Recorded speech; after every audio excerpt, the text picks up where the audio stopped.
The Honourable David Cunliffe. Mr Speaker, it's a pleasure to take a second brief call in this debate and to focus on education issues, where once again we see that we have a government that is long on promises, long on rhetoric, and not delivering in the reality.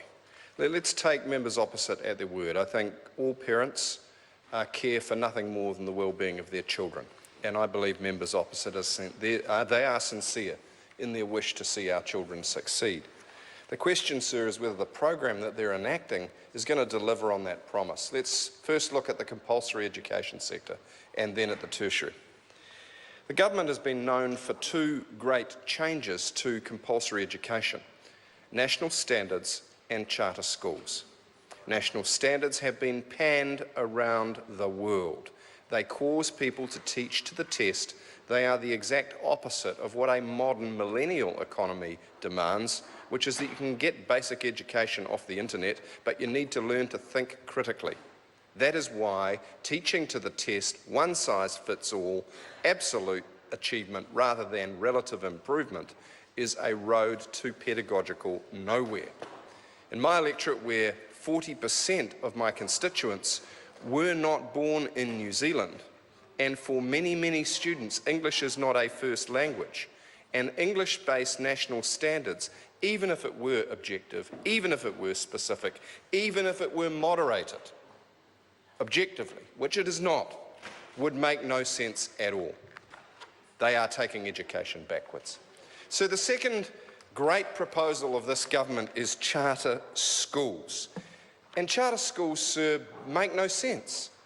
Sir, more money is given per student by miles, but the school does not have to teach the curriculum. The teachers do not have to be licensed. They are not subject to the OAA, and in many cases the contracts the government has entered into are so brain dead that the assets are not even secured. For example, a Whangarei charter school has $2.5 million in taxpayer funding unaccounted for. Another Auckland charter school was guaranteed funding for 160 places but maxed out at 120 with, as far as I'm aware, no recovery. Mr Speaker, more and more costs are being passed to parents, and too many parents can't afford them because of the rapidly growing inequalities in our society. And if a kid is hungry, he can't or she can't learn. Let's feed our kids, let's give them a decent start, and let's have an education system that actually teaches what kids are going to need in this 21st century. So then they go on to tertiary education, and here once again the government is sadly not being straight with New Zealanders.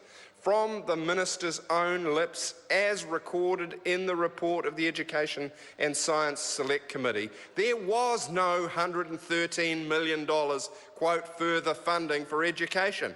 By the Minister's own admission, there was only $7, and that is gross of an increased tax take from IRD, which actually makes it negative. But even if it was $7 million, that is a massive real terms cut to tertiary education. The tertiary system is underfunded. It has a micromanaging minister who lacks the credibility to get the funding, and he lacks the plan to deliver it.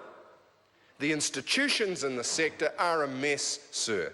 This government removed the strategy and policy function from the Tertiary Education Commission. They now say they just operationalise things. Where has the strategy function gone? It is not found in the Ministry of Education. They are focused on the compulsory sector. In reality, what there is sits in the Ministry of, wait for it, Business, Innovation and Employment. And sir, that is, as others have said, a reductionist view of education, and one which is patently not working. For the individual student, pathways are not there to the jobs of the future. Why not? Because the funding cuts are biting. The government's put an arbitrary 7-year limit on student loans, the famous 7Fs policy, which means even medical students, 40% of them, can't get funding for their last 1 or 2 years of study. and other recognised long degrees, double degrees or doctoral courses, the loans run out before the degree's awarded. Now that might be fine if you're a Silver Spoon Brigade kid, but if you're an average kid from an average family, our country and you will be the poorer. Paul Foster-Bell. Mr. Chair, it's a rather intimidating